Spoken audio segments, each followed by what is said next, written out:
Regardez autour de vous. On passe notre vie à surveiller les autres. On a peur qu'on nous mente, peur qu'on nous manipule, peur d'être déçu. Vous vous dites sûrement, je ne fais pas facilement confiance aux gens. Mais laissez-moi vous poser une question difficile, et soyez honnête avec vous-même. Est-ce que le problème, c'est vraiment les autres? Le problème, le vrai, c'est que vous ne vous êtes jamais pardonné vos propres trahisons. Imaginez une seconde. Vous avez un ami proche. À chaque fois qu'il vous promet de vous aider, il ne vient pas.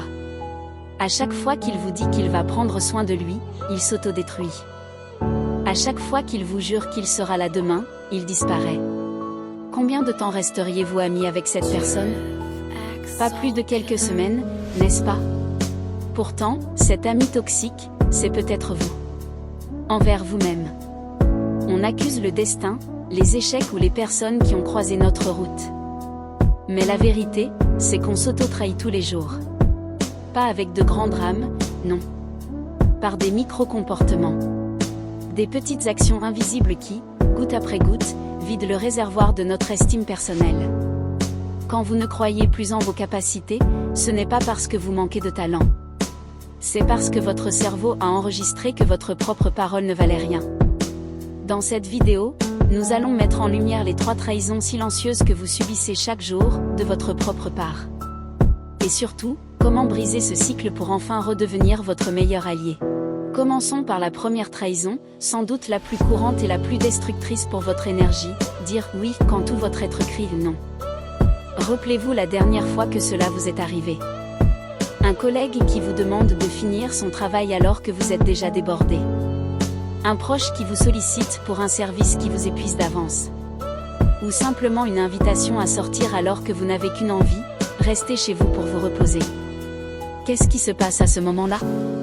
Vous ressentez cette petite boule au ventre.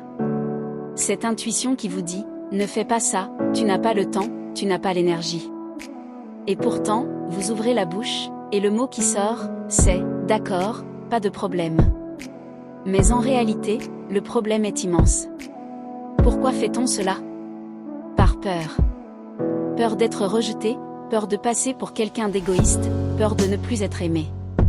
On préfère acheter la paix sociale à court terme, plutôt que d'affronter un léger inconfort. Mais regardons le prix que vous payez. À chaque fois que vous dites oui aux autres pour leur faire plaisir au détriment de vos propres besoins, vous envoyez un message terrible à votre subconscient. Vous lui dites, le confort de cette personne est plus important que mon bien-être. Ses priorités passent avant ma santé mentale. Je passe en dernier. C'est une trahison de vos propres limites. Vous cédez votre territoire personnel pour garder un sourire sur le visage de quelqu'un d'autre. Et le pire dans cette trahison, c'est qu'elle se transforme lentement en poison, le ressentiment. Vous finissez par en vouloir à la terre entière. Vous en voulez à ce collègue, à ce proche, alors qu'en réalité, ils n'ont fait que poser une question. C'est vous qui avez ouvert la porte. Vous vous sacrifiez sur un autel que personne ne vous a demandé de construire. Et à force de vous oublier, vous finissez par vous réveiller un jour en vous sentant vide, épuisé, et profondément déconnecté de qui vous êtes vraiment. La deuxième trahison silencieuse est un tueur de rêve à petit feu, reporter à demain ce qui est profondément important pour vous. On ne parle pas ici de repousser une corvée de ménage ou une démarche administrative ennuyeuse. Non. On parle de ce projet de cœur que vous gardez dans un coin de votre tête.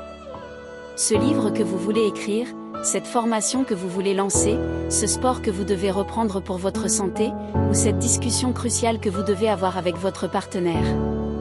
À chaque fois, vous vous donnez de superbes excuses, je n'ai pas le temps cette semaine, je commencerai lundi, j'attends le bon moment, je suis trop fatigué ce soir. Mais le bon moment est un mirage qui recule à mesure que vous avancez. Imaginez que vous promettiez chaque matin à votre enfant ou à un être cher, ce soir, je t'emmène au parc, c'est promis. Et que chaque soir, en rentrant, vous lui disiez, je suis fatigué, on verra demain. Jour après jour. Mois après mois. Au bout d'un moment, cet être cher s'arrêterait de vous croire. Pire, il s'arrêterait de vous demander quoi que ce soit. C'est exactement ce qui se passe entre vous et votre esprit. Chaque fois que vous vous promettez de commencer ce projet important et que vous choisissez de scroller sur votre téléphone ou de regarder une série à la place, vous brisez un contrat avec vous-même. Vous trahissez vos valeurs les plus profondes pour un shot de dopamine immédiat. La conséquence est invisible mais dévastatrice. Votre cerveau ne retient pas vos bonnes intentions, il ne retient que vos actes. Et ce qu'il enregistre, c'est, quand cette personne prend une décision pour son avenir, elle ne s'y tient jamais. Voilà comment s'effondre la confiance en soi. Elle ne s'effondre pas parce que vous avez échoué face à un obstacle extérieur. Elle s'effondre parce que vous avez accumulé des centaines de petites promesses intérieures non tenues. Vous apprenez à votre propre esprit à ne plus vous prendre au sérieux. Et la procrastination cesse d'être de la simple paresse, elle devient une trahison identitaire. La troisième trahison silencieuse est sans doute la plus cruelle que vous vous infligez, car elle se nourrit de vos yeux et de vos écrans. C'est le fait de vous comparer aux autres sans jamais analyser votre propre chemin. On ouvre une application, on regarde une vidéo, on observe un collègue, et immédiatement le tribunal intérieur se met en marche. Vous voyez la réussite de l'un, la silhouette de l'autre, la confiance d'un troisième. Et vous comparez votre coulisse, avec ses doutes, ses matins difficiles et ses échecs, au film de présentation des autres. Vous comparez votre chapitre 1 à leur chapitre 20. C'est une trahison absolue de votre unicité. C'est comme si un pommier passait sa vie à culpabiliser parce qu'il ne produit pas de mangue. Pensez à tout ce que vous avez traversé pour en arriver là où vous êtes aujourd'hui. Les épreuves invisibles que personne ne connaît. Les larmes que vous avez séchées seul dans votre chambre. Les moments où vous avez eu envie de tout abandonner mais où vous vous êtes levé quand même. Quand vous vous comparez à quelqu'un d'autre, vous effacez tout cela d'un revers de main. Vous dites à votre propre histoire, ce que tu as vécu n'a pas de valeur. Ce que tu as surmonté ne compte pas. Ce que tu es insuffisant. En agissant ainsi, vous commettez un vol émotionnel. Vous donnez le pouvoir à un inconnu de définir si votre journée est réussie ou ratée. Le piège, c'est qu'on croit que la comparaison va nous motiver. C'est faux. Elle nous paralyse. Elle nous fait adopter les objectifs des autres au lieu de poursuivre les nôtres. Vous finissez par courir après une vie qui ne vous correspond même pas, simplement parce qu'elle a l'air brillante chez le voisin. Et pendant que vous regardez leur chemin, vous trébuchez sur le...